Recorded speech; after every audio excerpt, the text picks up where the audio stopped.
Olá, amigos. Hoje estamos aqui num momento muito especial. Essa noite comemora-se o nascimento de Jesus. E longe das discussões filosóficas ou teológicas a respeito da fidelidade desta data com o real fato do nascimento de Jesus, é um momento em que, inegavelmente, estamos mais suscetíveis, mais sensibilizados, em que esse magnetismo irresistível do nosso amorável Mestre, do Divino Rabi, nos toca a todos de maneira sumamente especial.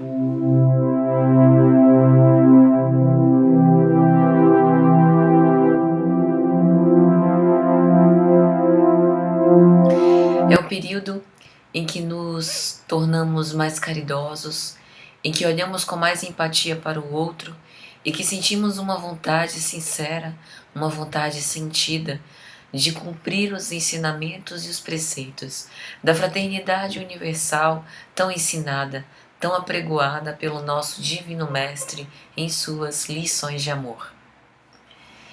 E hoje nós queremos falar desse ser especial, desse extraterrestre, desse Cristo que habita mundos superiores e que decidiu, por missão, ter conosco, viver conosco, padecer das mesmas agruras, sem entretanto merecer.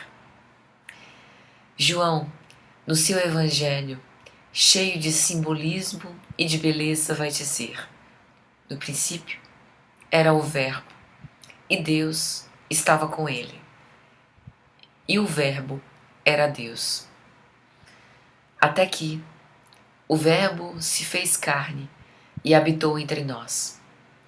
Jesus, o coroamento da humanidade universal, veio Ele mesmo como Verbo encarnado, como materialização de todas as leis morais, das leis divinas, intangíveis, transcendentes, eternas, nos mostrar qual o caminho, a verdade e a vida.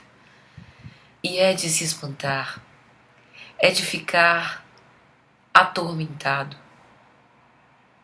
o quanto nós procuramos, numa tentativa reiterada e incessante de buscar o mito do herói, o quanto que nós procuramos por excentricidades e por novos cristos, novos profetas, novos messias, que em verdade nada mais tem a nos agregar além daquele grande resumo da síntese perfeita que os ensinamentos de Jesus encerram. O que quero dizer é que mesmo passados mais de 2000 anos da sua revelação divina, nós ainda não temos condição plena, devido ao nosso nível de consciência ainda estar muito imiscuído com as nossas paixões terrenas, de compreender toda a verdade dos ensinamentos de Jesus. Contudo, não obstante, ainda buscamos por algo a mais, por uma informação privilegiada, por superstições. Talvez uma herança do tempo em que cultuávamos vários deuses, do tempo em que sacrificávamos nossos irmãos, animais ou seres humanos, para adorar a Deus. Temos que parar, temos que dar um basta, temos que encerrar estes atavismos que só nos deixam mais próximos da barbárie e nos afastam da fraternidade e da caridade legítima que Jesus sempre nos convida para que nós possamos vivenciar. Nós já temos o nosso Mestre, não precisamos de mais heróis. O nosso maior herói veio ter conosco pessoalmente, para que, através desse convívio salutar, tivéssemos marcado em nosso arquétipo a figura do verdadeiro Messias, essa figura inquebrantável de amor, de paz e de bravura. E quando nós falamos de Jesus, nós nos lembramos dos grandes reis de Israel, a contar de Davi. O rei Davi, que houvera sido o símbolo magistral da bravura, da força, da coragem e da piedade. Quem de nós desconhece a história de Davi e Golias? Davi, que algumas cenas antes de ter tido com Golias e de ter vencido esse embate com um gigante de mais de 3 metros de altura, como vai nos contar a Bíblia, retirou uma das ovelhas do seu pai da boca de um leão, das garras de um urso, e retirou-a de lá com as suas próprias mãos, a unha. E tempos mais tarde, narra a tradição que Golias, um grande gigante, havia enfrentado o povo de Israel e chamado para um duelo, para um embate. E houvera dito que se esse grande guerreiro vencesse esse duelo dele, todos os seus servos seriam escravos daquele reino vencedor. Mas, se porventura esse guerreiro perdesse nessa batalha, todos os servos do reino deste guerreiro seriam os seus escravos. Então o povo de Israel elegeu Davi para esse embate contra Golias. Golias tinha mais de 3 metros de altura, era forte, bravo, e Davi era apenas um rapazote, apenas um menino destemido. Olha para a figura de Davi e ri-se. Vocês têm certeza que é esse pequeno rapaz que deseja enfrentar um gigante? E Davi, intimorado, todo bravura, um verdadeiro guerreiro, disse: eu me visto das armas de Jeová e enfrento você com extrema bravura. E digo mais, hei de vencer, pelo amor de Jeová. E aquele gigante, tão bem equipado, cheio de escudo, de lanças, de espada, de ferramentas e equipamentos que Davi não dispunha, que não tinha nem forças para empunhar, usa de todos esses artifícios externos. E Davi pega apenas uma pedra, mas cobre-se, orna o seu próprio espírito da coragem e da certeza que só a fé podem nos compor. E diz: por Jeová, eu ordeno que eu seja vencedor e que você caia derrotado no chão. E aquela pedra, jogada com extremo ardor, com muita valentia, promove um facho de sangue letal. Atinge bem em cheio aquele gigante, na sua face, no seu crânio, e ele cai desfalecido. Essa é a história da bravura de Davi. Mas nós queremos ainda contar uma outra história, a história do rei Salomão, filho de Davi. O povo de Israel merecia um rei com um coração ternoroso, mas que tivesse a assertividade sem ser rude, sem ser duro. E Salomão tinha essa característica. Pediu a Jeová que tivesse a sabedoria e a bondade para governar de forma justa. E assim, Jeová aqueceu.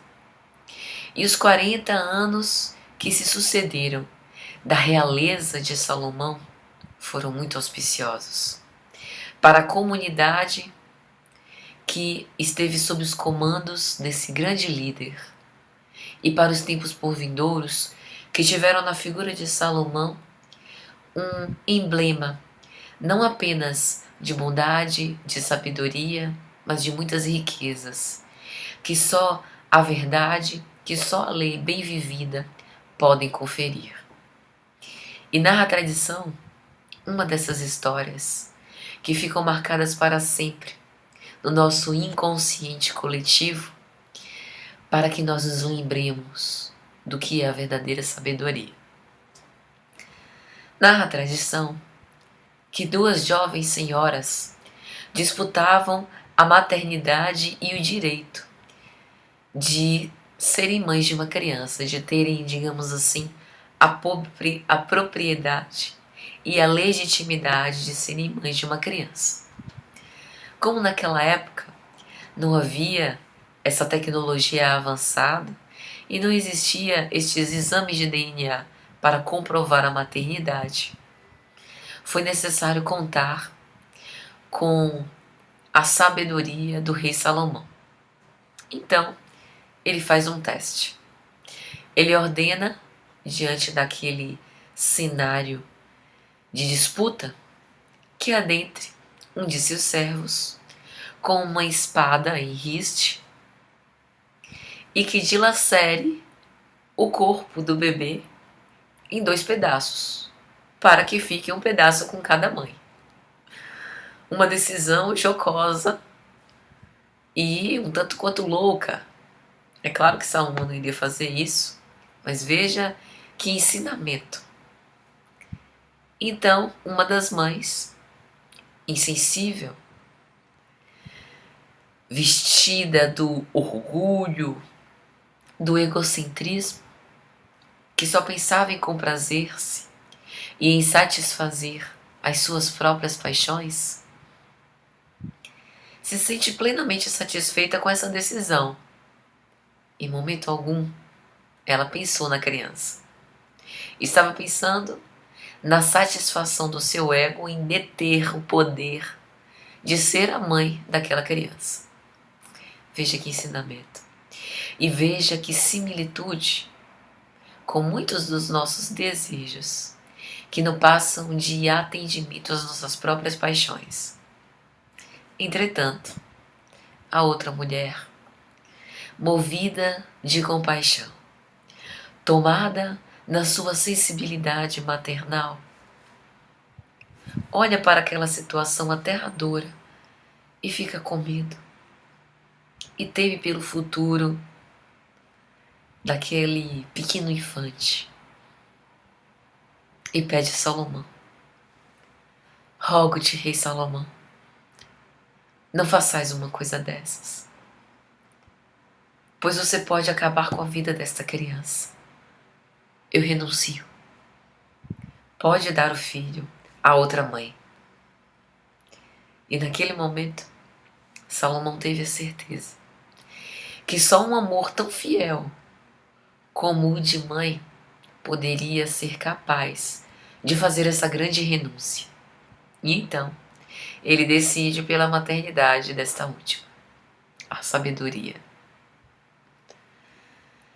Entretanto, esses 2 reis, Davi e Salomão, ainda não têm todas as virtudes que se esperam de um grande Messias. Faltam de um conhecimento da lei e das verdades eternas. E este conhecimento, Moisés o tinha. Moisés tinha uma mediunidade extraordinária. E essa mediunidade se comprova não apenas devido à recepção dos 10 mandamentos do alto do Monte Sinai, por intermédio da lei divina, mas toda a sua vida é revestida por estes momentos. As leis que Moisés recebeu e que foi intermediário, intercessor, as leis transcendentes, são as leis divinas, porque são atemporais. Embora ele, como legislador de sua época, tenha sido responsável por escrever mais de 6 centenas de mandamentos, a maioria deles hoje para nós, para a nossa conjuntura de época, que se figuram esdrúxulos, ele foi um grande líder. E aquela época, ele foi o grande emissário da lei de amor, compatível com os solos, como na parábola do semeador, que podiam frutificar naquela época. Então, se nós pegarmos as figuras de Davi, de Salomão e de Moisés, e se de alguma sorte nós pudermos consolidar e encerrar num só ser todo esse compêndio de bravura, de docilidade, de sabedoria, de mansuetude e de conhecimento da vida eterna, aí sim nós começaremos a preparar o terreno para falar do nosso divino Rabi, do nosso Messias. Há mais de 2000 anos, nós tivemos o privilégio, a santa oportunidade de receber no nosso orbe um ser estelar.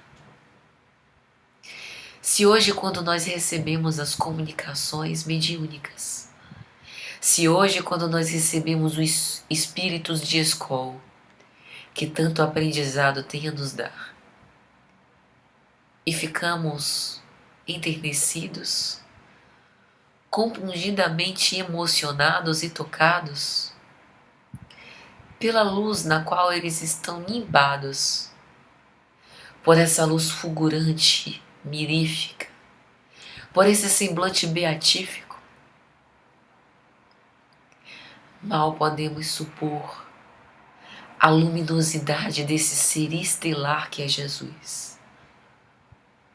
É como se o seu magnetismo e o clarão de que ele é portador, pelo sentimento de amor legítimo que consegue condensar com um sol interior, tivesse as dimensões do nosso próprio sol.